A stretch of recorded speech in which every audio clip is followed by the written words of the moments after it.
لیکن معاملہ یہ ہے کہ دیکھیں سر، سچ کیا ہے اور جھوٹ کیا ہے؟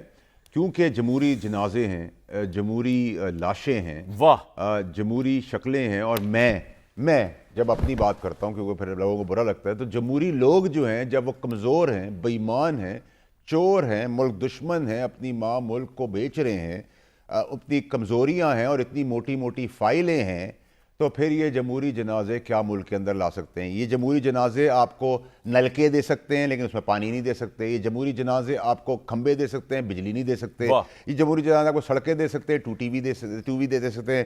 یہ جمہوری جنازے غریب کے بچے کو ننگے پیر چلا رہے ہیں برسوں سے، وہ چلاتے رہیں گے. یہ جمہوری جنازہ جو ہے آپ کو گٹر کے ڈھکن نہیں دے سکا.